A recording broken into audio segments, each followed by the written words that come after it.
mga dragon. Nandito po sa mga malola ko po. Panonood po ako ng sinakulo. At magmumukbang din po ako. At magsiswimming din po ako. Let's go na, hindi na ako takot dito. Hindi na. Guys, waiting kami. Nandito ako.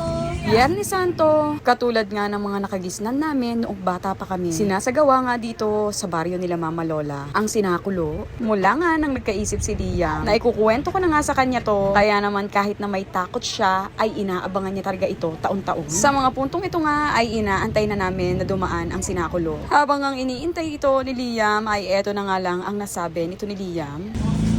Dragon. Pagkatapos ng mga naalaw, maglalaktion ako.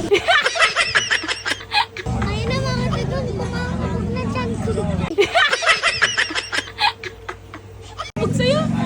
Tiyan ko. Picture na picture, picture! Hello po. Hello po. Hello po. Pa-picture mo kay Liam. Diam. Picture!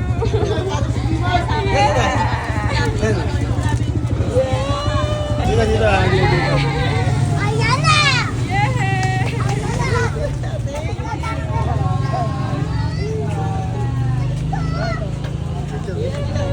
Nabanggit ko na nga ito sa mga nakaraang kong vlog. Itong nagsasadula nga ng sinakulo ay mga kaibigan ng mga kapatid ko na tito ni Liam. Kaya naman ni-request nga ng mga tito nito ni Liam. Nalapitan itong mga kids namin kahit natakot para nga makapagpa-picture. At the same time, ni-request nga din nila na tumigil nga dito ang sinakulo sa tapat namin. Buti na nga lang at pumayag nga sila at sa mga puntong ito nga ay malapit na nga sila dito sa amin. Nako, kung hindi nyo nga natatanong sa totoo lang, nung bata nga rin ako ay takot na takot din talaga ako dito. Nako, hindi nyo rin naman talaga kami masisisi. Sino ba naman ang hindi matatakot dito ay tunog pa lang nito ay nakakakabog na nga ng dibdib.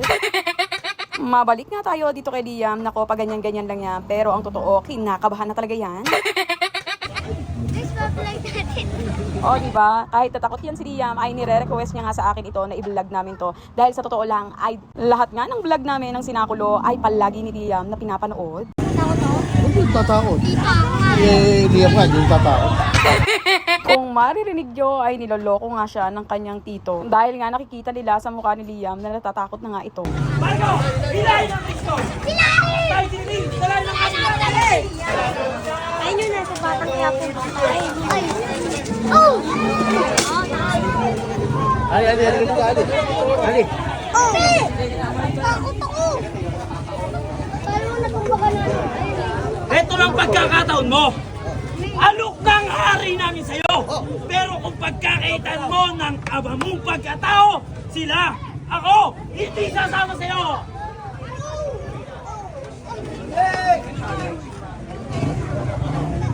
Mga babae na, boy. Mga babae na, isa lang. Oh, takutin kami ng iyong dina!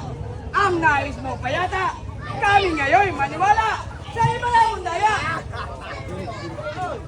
Ang una niyang kasalanan, Ano? ang pagsabwat sa bayan. Maraming nang nakakaalam ng kanyang pinagbabawal. Huwag bumumili kay isa. Hindi na kayo itong pagkabait-bait. Bakit kayo nagagalit? Sapagkat siya'y tampalasan, tanto namin taong bulaan! Mapagbanal-banalan, mapag-udyok na tunay, hinulo itong bayan! Marco, dinahin ang Kristo! Baka tayo dinimin, salahin ang ating galakpin!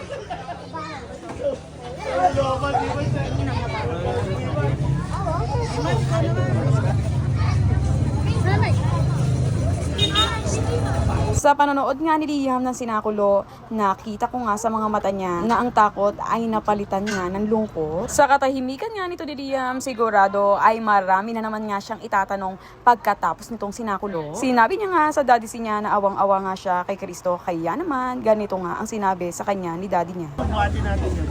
Kahit natin si Papa niya. Sinahin ang Kristo. Wala ako nakakaawa na si Kristo.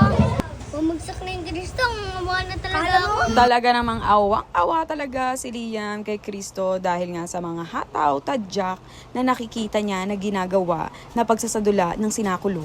So yun lang guys, that's all for today. Bless Good Friday everyone. Mag-iingat po kayo palagi. Love Don Liam and family. Bye-bye!